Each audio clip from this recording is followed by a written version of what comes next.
Yo guys, welcome back to YouTube channel Rosi Tirus. Hai guys, ini merupakan video aku yang ke-13. Aku harap kamu udah nonton video dari yang pertama sampai ke-12 ya. Dan di video kali ini aku akan ngejelasin tentang pengalaman aku lolos beasiswa LPDP. Dan di beasiswa LPDP ada seleksi wawancara. Dan di sini aku akan ngejelasin kronologi seleksi wawancara yang pernah aku lalui dan aku lolos sekali tembak. Jadi aku akan ngasih tips-tipsnya juga. Stay tune dan simak videoku sampai akhir ya.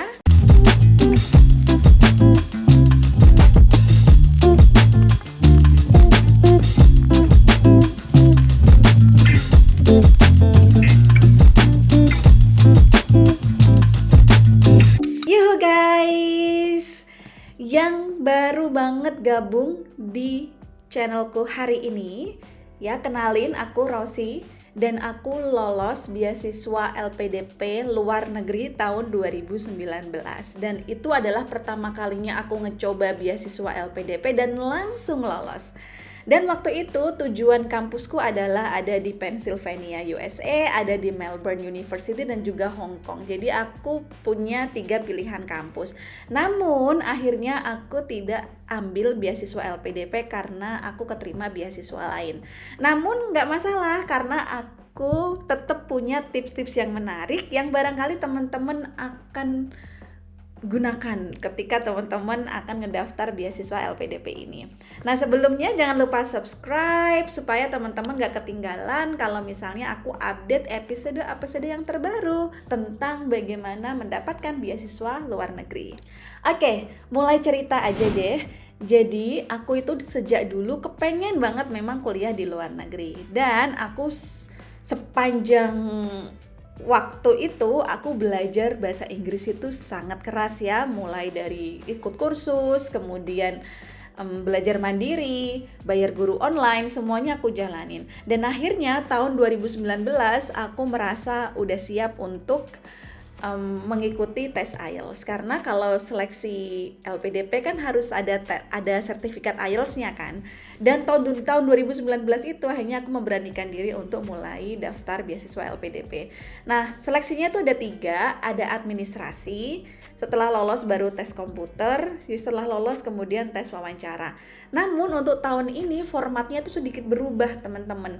Jadi kamu bisa hanya seleksi administrasi langsung loncat ke wawancara tanpa tes komputer kalau kamu udah dapat LOA atau Letter of Acceptance dari kampus. Kalau zamanku dulu nggak ada begitu, jadi kita harus melalui ketiga tes ini. Dan enaknya seleksi LPDP adalah tidak ada kuota untuk beasiswa ini. Jadi siapapun yang bisa melampaui skor yang minimal yang diharapkan atau sebutannya itu proper and fit test kalau nggak salah, kamu pasti akan lolos. Contohnya nih kalau kayak tes seleksi komputer, itu setelah kamu mengerjakan soalnya, itu akan tertulis di situ jelas skor kamu berapa. Misalnya angkatanku waktu itu skor minimal untuk luar negeri ya, untuk beasiswa luar negeri itu harus minimal 200 skornya. Jadi kalau misalnya skor kamu di bawah 200, ya otomatis kamu nggak lolos gitu. Tapi kalau kamu lolos dari batas tersebut, maka pasti masuk ke tahapan berikutnya gitu. Jadi teman-teman, LPDP ini ngebuka ruang seluas-luasnya buat kita anak muda Indonesia untuk bisa kuliah di luar negeri ataupun di dalam negeri. Jadi please gunakan kesempatan ini sebaik-baiknya. Oke, setelah itu aku mau cerita tentang bagaimana kronologi aku seleksi wawancara ya, biar teman-teman ada gambaran bentuknya itu seperti apa. Namun sebelumnya aku mau bilang bahwa aku percaya kalau kita udah masuk seleksi wawancara, sebenarnya kita itu udah lolos. Tugas kita hanyalah meyakinkan pewawancara bahwa kita benar-benar pilihan terbaik mereka. Gitu, masuk akal? Kalau aku selalu percaya ini, pokoknya kalau aku udah seleksi wawancara, artinya aku tuh sebenarnya udah lolos. Tinggal nanti pas wawancara aku bisa ngebuktiin nggak dengan ceritaku, gitu. Oke, waktu itu aku dapat undangan wawancara secara offline di Jakarta, lokasinya ada di STAN.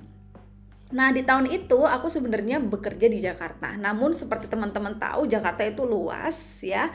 Dan lokasinya itu kalau di stan itu kayak nggak di pusat kota banget. Jadi daripada resiko aku nanti datang telat atau kena macet dan lain-lain, akhirnya aku memutuskan untuk tinggal di hotel. Jadi tinggal 1 malam di hotel deket stan yang itu tuh kayak cuma jalan kaki doang aku nyampe. Aku nggak mau yang jauh-jauh karena undangannya tuh pagi banget. Jadi aku jam 6 pagi udah nyampe sana. Karena kalau nggak salah dimulainya administrasi pengecekan tuh 6.30 atau jam 7 gitu, aku lupa. Jadi supaya aku mental ready, aku tinggal di hotel. Jadi kalau bangun tuh nggak yang jam 3 pagi udah bangun ya, bangun jam 5 pun nggak apa-apa, siap-siap sebentar terus berangkat gitu. Jadi mungkin ini sebagai masukan teman-teman, kita kadang butuh melakukan itu supaya kita mentalnya lebih ready. Dan jangan lupa juga, aku waktu itu udah sarapan dari hotel dan berdandan rapi. Mengenai dandan, menurutku kita nggak boleh overdress juga. Biasa aja like a human, bagaimana keseharian kamu berpakaian. Jadi kalau nggak salah waktu itu aku diminta untuk pakai baju warna hitam dan putih, if I'm not mistaken ya. Jadi kayak atasannya itu putih, atribut lainnya warna hitam gitu. Entah sepatu, I forgot ya kalau sepatu. Tapi celana atau rok dan juga jilbab atau apa itu warnanya hitam or putih, warnanya hitam, sorry. Jadi jangan overdress juga, biasa aja, be natural, dan tentu sopan itu penting. Kemudian jangan lupa semua berkas dibawa. Jadi semuanya itu di print out. Jadi waktu itu nggak tahu kalau sekarang mungkin udah berubah. Cuma semoga kayaknya sih nggak berubah. Jadi semua dokumen tuh di print out. Ini yang kadang aku sedikit kurang suka. Kenapa udah zaman digital tuh semuanya di print out gitu ya. Tapi itu untuk verifikasi. Bahkan aku yang agak kaget waktu itu, aku diminta untuk ngasih lihat chattingan aku sama dosen atau orang yang ngasih rekomendasi aku, ini bener-bener dia yang ngirim atau kamu bikin sendiri. Jadi aku harus, kan aku lupa ya, aku waktu itu mintanya lewat chat atau lewat email. Nah, kemudian aku bukain tuh lewat HP ku, oh ternyata dikirimnya sama dosenku tuh lewat WA. Jadi aku ngasih lihat, oh ini WA chattingan aku sama dosen bahwa dia ngirim tanggal sekian gitu-gitu. Jadi sampai dicek sampai segitunya waktu itu. Jadi jangan lupa teman-teman print out semua data yang teman-teman perlukan untuk masuk ke seleksi wawancara. Kemudian habis itu setelah semuanya dicekin, nama kita ada kayak nomor-nomor gitu, nomor antrian. Kemudian aku duduk santai ngobrol sama pejuang beasiswa lainnya yang juga sama-sama berjuang. Ada yang udah lulus S1-nya lama, ada juga yang baru lulus dan pengen mencoba beasiswa. Namun ada satu hal yang bikin aku tuh kayak terganggu gitu, yaitu banyak dari mereka itu yang sibuk mempelajari contoh-contoh soal wawancara gitu. Jadi sampai ada satu orang tuh yang punya semacam kayak buku guidance gitu yang tebal banget, dimana buku itu tuh ngejelasin contoh soal setiap wawancara dan dia tuh kayak panik ngebacain satu-satu dan dia mencoba untuk mempersiapkan jawaban-jawabannya. Nah, menurutku pribadi ya mungkin itu perlu untuk mempelajari kira-kira kita bakal ditanya apa sih. Tapi bisa jadi itu juga nggak perlu-perlu banget dilakukan ketika udah sampai di lokasi. Pelajarilah itu sebelum kamu di lokasi. Pas waktu di lokasi tenang, duduk cantik, ngobrol santai tapi tetap fokus gitu. Tapi nggak juga dengan teman-teman mempelajari semua contoh soal di lokasi dan itu nambah bikin panik gitu dan itu nggak akan membantu. Dan ingat, wawancara itu adalah tentang jam terbang. Semakin kamu tenang, semakin kamu memang mentalis siap, itu pasti ya everything will be fine gitu. Tapi kalau kamu panik, kebanyakan informasi, kebanyakan contoh pertanyaan, itu malah jadi nggak sehat buat mental teman-teman gitu. Nah, wawancara yang aku jalani waktu itu 2 kali. Jadi wawancara yang pertama itu aku dihadapkan oleh 3 orang. Yang mereka ini adalah kalau nggak salah, pertama ini orang yang menanyakan tentang akademik gitu, tentang jurusan dan lain-lain. Yang kedua adalah lebih ke sosial, kayak keterlibatan kita dalam aktivitas sosial. Yang ketiga itu psikolog kalau nggak salah. Jadi aku kurang tahu betul mereka backgroundnya apa dan siapa, aku belum pernah mengenal mereka. Cuman analisaku mereka punya 3 bidang yang berbeda. Kemudian interview yang kedua adalah tentang wawasan kebangsaan. Jadi cuma satu orang aja. Nah, aku akan jelasin nanti secara detail pengalamanku bertemu dengan mereka, ini contoh pertanyaannya seperti apa. Nah, setelah aku dipanggil sama panitia, aku masuk ruangan dengan PD dan HP harus dimatikan, harus dimasukkan dalam tas, nggak boleh bawa macam-macam gitu ya. Dan teman-teman harus siapin segala pertanyaan yang muncul di area tersebut, yaitu tentang rencana studi, kamu udah ngapain aja, dan juga psikolognya nanti akan melihat gerak-gerik kita. Jadi kita harus benar-benar bisa mengelola micro movement dari kita, mulai dari tangan, sikap kita, tingkah kita, mata kita, itu kayaknya akan dilihatin sama mereka. Oke, kita langsung sorry. Oke, langsung aja ke kisi-kisi wawancara LPDP. Cus. Alright, yang pertama aku ditanya tentang data diri. Oh iya, by the way, wawancaranya waktu itu dilaksanakan menggunakan bahasa Indonesia, walaupun aku tujuan kampusnya berbahasa Inggris karena kampus luar negeri, tapi semuanya dilaksanakan dalam bahasa Indonesia. Aku ditanya tentang siapa aku dan disuruh memperkenalkan diri. Nah, pertanyaan ini tuh sepele, kayak who are you gitu ya, kenalin diri kamu. Itu bukan hanya kayak sekedar hai, namaku Rosi, udah. Enggak teman-teman, kamu harus bisa menjelaskan tentang background kamu. Tapi jangan panjang-panjang banget. Gimana supaya nggak panjang-panjang banget? Mulailah dengan jelasin nama kamu siapa, kamu sedang ngapain, sedang di organisasi apa, yang saat ini sedang kamu kerjain. Kemudian kamu bisa ngejelasin sedikit tentang masa lalu kamu. Jadi, tahun ini aku sedang mengerjakan proyek ini di organisasi ini. Dan 2 tahun sebelumnya, misalnya jelasin aku di organisasi apa, aku mengerjakan ini. Dan harapanku setelah kuliah nanti, aku bisa mengerjakan apa. Jadi, present, past, future gitu. Biasanya kalau aku pakai template kayak gitu. Nah, itu aku ditanya tentang data diri, pengalaman kerja, pengalaman organisasi, bahkan juga ditanya tentang kayak riwayat publikasi atau penelitian. Karena kan ini akademik ya. Kayak kita apply-nya beasiswa untuk kuliah. Jadi wajar pertanyaan mereka tuh akan tentang publikasi dan lain-lain. Dan pertanyaan itu biasanya nggak jauh-jauh dari CV yang kita tulis kok. Mereka udah mempelajari CV kita. Oke, jadi siap-siap teman-teman bikin naskah untuk ngejelasin diri teman-teman dengan selling point yang yahut gitu ya. Oke, yang kedua, kamu tuh akan ditanya tentang rencana studi.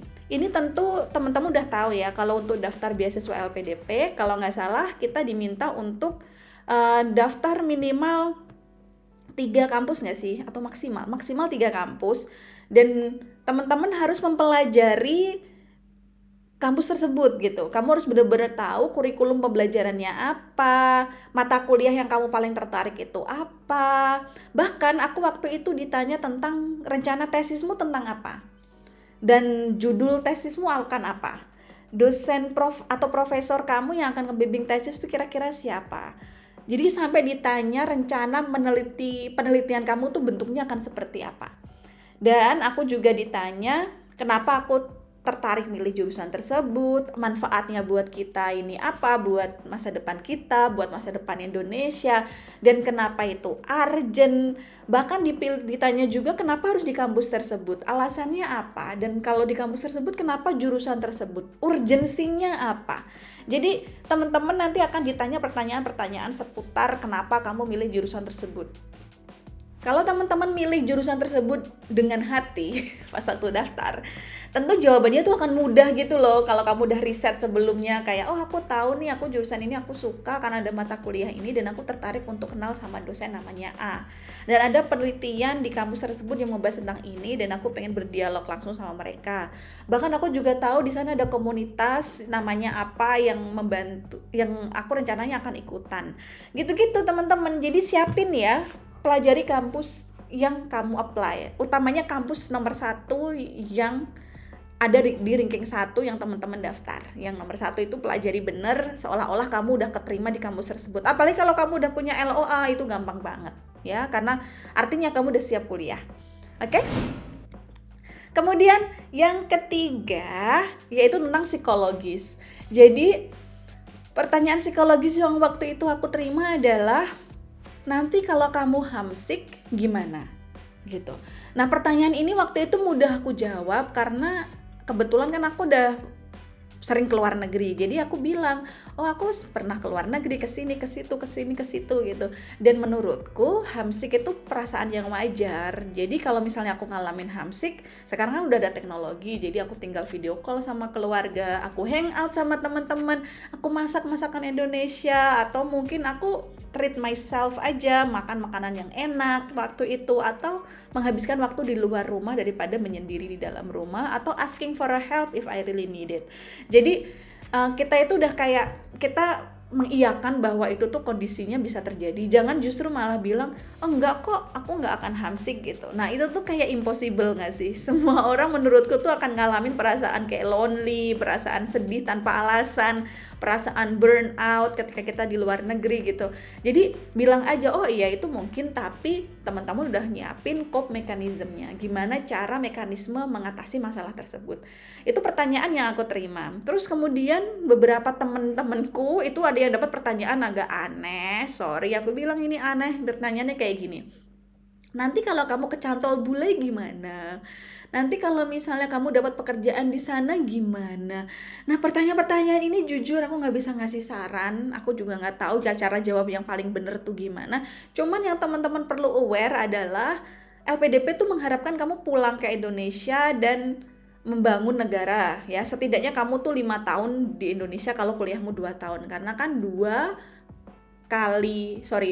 masa studi dikali 2, jadi misalnya plus 1, jadi misalnya masa studimu 2 tahun dikali 2 jadi 4, ditambah 1 jadi 5, jadi 5 tahun kamu tuh harus ada di Indonesia. Jadi teman-teman coba dipikirin kalau dapat pertanyaan tersebut, kira-kira cara jawabannya yang asik tuh gimana gitu. Kemudian kamu juga diminta untuk menceritain hal apa yang pernah terjadi dalam hidupmu, misalnya apa yang paling menyedihkan, kegagalan apa yang pernah kamu alami, dan gimana cara nyelesainnya. Sebenarnya pertanyaan-pertanyaan yang tadi udah aku sebutin, intinya si pewawancara tuh mau ngelihat mental kita tuh sesehat apa gitu. Apakah kita itu mampu menyelesaikan masalah, apakah kita mampu mengatur skala prioritas, apakah memang tujuan kita itu kesana bener-bener untuk studi atau sekedar pengen jalan-jalan doang. Sebenarnya kita tuh mau dilihat hanya di level itu kok. Jadi teman-teman jangan khawatir, pertanyaannya tuh nggak jauh-jauh dari kehidupan kita. Yang penting teman-teman selalu tanamkan di pikiran, pertanyaan itu tuh sebenarnya hanya untuk menguji mental kita, apakah memang kita udah siap kuliah di luar negeri atau enggak. Karena teman-teman, kuliah di luar negeri itu nggak sepele yang kita bayangin. Mungkin cari beasiswa itu memang nggak mudah, tapi sebenarnya ketika masuk kuliah dan lulus itu adalah hal yang tidak mudah. Jadi teman-teman harus mengikuti semua mata kuliah, harus mengalami ujian kampus, harus nulis tesis, harus berdialog dengan supervisor. Nah, bagi mereka-mereka yang mentalnya nggak kuat, kalau dapat beasiswa justru malah jadi bumerang kan. Jadi makanya sebenarnya wawancara itu bukan untuk ngaudit kita atau mencari kejelekan kita, itu enggak. Tapi dia tuh mau assess kita tuh udah sesiap apa sih kuliah di luar negeri di tahun ini. Kira-kira begitu, oke? Oke, selanjutnya adalah yang keempat, aku ditanya tentang rencana masa depan. Nah, note-nya adalah LPDP itu akan ngebiayai kamu kuliah di luar negeri. Tujuannya apa? Ya dijawab. Tujuannya tentu adalah untuk membangun negara, ya, untuk negara tuh berinvestasi kepada individu, kepada sumber daya manusia. Jadi teman-teman untuk menjawab pertanyaan ini, coba siapkan kira-kira pembangunan Indonesia itu menuju kemana? Jadi teman-teman harus belajar tentang rencana jangka panjang pemerintah Indonesia. Atau kalau teman-teman sibuk beraktivitas di desa ataupun di kabupaten gitu ya, coba pelajari rencana pembangunan di daerah teman-teman itu apa. Nah kemudian nanti kalau teman-teman ditanya tentang goal, coba hubungkan dengan rencana jangka panjang atau rencana pembangunan negara atau daerah tempat teman-teman tinggal gitu. Nah, dengan begitu mereka itu akan tahu bahwa teman-teman itu ternyata sangat aware dengan apa yang sedang terjadi di negara kita, dan teman-teman tahu akan berkontribusi di area mana. Gitu. Jadi teman-teman nggak usah pusing mengenai jawaban ini, cukup teman-teman tahu kontribusi teman-teman sebagai individu yang diinvestasiin sama negara, gitu ya. Oke, next. Tadi aku bilang bahwa interviewnya 2 kali ya. Tadi kan udah aku sebutin nih interview yang bersama psikolog, nanyain akademisi, dan nanyain tentang kegiatan sosial kita. Nah, selanjutnya ditanya tentang wawasan kebangsaan dan waktu itu interviewernya cuma satu. Dan menurutku ini adalah interview yang paling asik yang pernah aku terima. Aku kalau cerita ini seru, ketawa sendiri, lucu, soalnya seru. Jadi ketemu sama satu bapak-bapak yang mereka itu kan selalu pakai recorder ya, kalau nanya kita di record gitu buat nyimpen suara kita. Dan aku ditanya tentang, tentu ada kaitannya tentang sejarah negara ya, sejarah Indonesia, kemudian implementasi Pancasila, Undang-Undang Dasar 1945, arah pembangunan negara itu kayak gimana, isu terkini yang sedang terjadi di Indonesia itu apa, mungkin juga tentang politik gitu. Nah, dan jujur Li, aku kan nggak yang begitu nguasain dan menghafal semua undang-undang ya, jadi pasal-pasal gitu kan yang nggak hafal memang.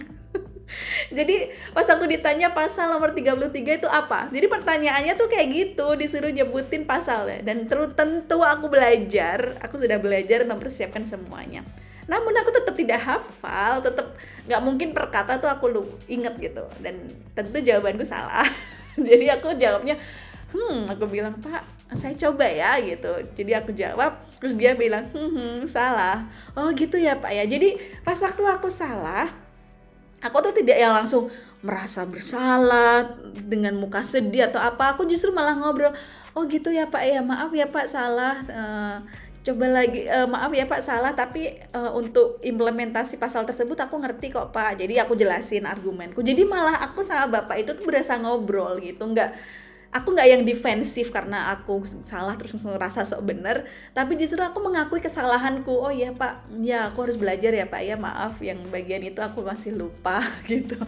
Dan akhirnya aku cerita tentang kegiatanku ngapain, and you know what, tiba-tiba wawancaranya diselesaikan sama beliau, recordernya dimatiin, dan kita ngobrol. Jadi beliau tuh cerita apa yang sedang beliau jalanin, aku juga cerita tentang aktivitasku, programku tuh ngapain, dan kita tukeran kartu nama. Jadi setelah interview itu aku ngerasa, aku bakal lolos nih, aku udah tahu gitu rasanya. Karena menurutku hal yang paling penting ketika wawancara itu adalah you bring positive feeling to the interviewer. Jadi jangan sampai interviewernya tuh kayak gini loh, tau gak sih yang kalau habis nanya sama kita itu ada jengkurit-jengkuritnya gitu, yang dia nggak puas sama jawaban kita. Nah, karena pas waktu wawancara itu aku bring positivity dan dia suka banget gitu. Nah, untuk wrap up di video kali ini, menurutku yang bikin lolos itu yang pertama adalah, teman-teman jangan lupa kamu tuh harus baca semua dokumen yang kamu udah bikin untuk LPDP. Semuanya, mulai dari CV, kalau nggak salah study plan, atau apapun itu, atau kurikulum pembelajaran, itu semuanya teman-teman baca ulang, pelajarin, jangan sampai ntar teman-teman lupa apa yang telah teman-teman tulis, oke?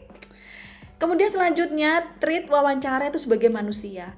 Manusia itu seneng denger cerita, to the point gitu. Jadi teman-teman jangan terlalu kaku gitu, kayak robot, karena udah nyiapin jawaban-jawaban terus berusaha nginget-nginget jawaban tersebut. Enggak, ngalir aja, karena mereka seneng kalau kita ngobrol sama mereka, oke? Itu penting. To the point juga penting, enggak yang bulet kalau cerita ke sana kemari. Dia nanya apa langsung dijawab, jangan langsung berusaha untuk basa-basi dulu, itu nggak perlu kalau wawancara ya. Kemudian datang tepat waktu dan mentally prepared. Itu penting, jadi jangan datangnya terlalu mepet-mepet waktu, nanti kamu bingung sendiri. Ya, nanti kamu gelabakan gitu dan perasaan kita nggak tenang. Dan be yourself, ini penting pakai banget ya. Jadi diri kamu sendiri apa adanya, jangan copy style-style orang lain. Dan ini sepakat sama salah satu member Telegram grup aku, namanya Khairul, yang baru aja lolos beasiswa LPDP, congratulations. Dia tuh bilang bahwa ini terdengar klise, tapi jadi diri sendiri tuh poin paling penting. Gak muluk-muluk, realistis dan jujur. Jadi aku gak tahu pasti apa yang bisa buat aku keterima, tapi mungkin karena interviewersnya lihat aku jujur dan realistis. Itu kata Khairul. Jadi aku sepakat banget sama itu. Yang teman-teman perlu tanamkan juga adalah interviewer kita itu nanya kita bukan untuk mengkritisi kita, bukan untuk mencari kesalahan kita, tapi dia tuh pengen tahu kita itu sebenarnya layak nggak sih dikasih beasiswa ini gitu. Dengan teman-teman jujur, jawabannya tuh akan terasa ngalir, apa adanya, menjadi diri kamu sendiri, jangan terlalu takut jawabnya apa adanya. Oke? Jadi teman-teman, itu adalah pengalaman aku lolos beasiswa LPDP pas waktu seleksi wawancara. Teman-teman jangan lupa join grup Telegram aku karena udah hampir 400 orang join. Di sini namanya Chill Sore. Oke? Gabung, teman-teman bisa nanya apa aja di grup itu. Namun kalau teman-teman pengen book konsultasi personal ke aku, pengen nanya langsung, misalnya bingung nih roadmap hidupku mau dikemanain, bingung pilih jurusannya baiknya apa, bingung pilih kampusnya itu yang harus gimana, komen aja di kolom komentar, nanti manajerku akan reach out teman-teman supaya bisa konsultasi personal sama aku. Oke, jadi gitu aja teman-teman di video kali ini. I'm so happy to create this video. Hopefully you also like it and see you at another video. Sarannya, bye!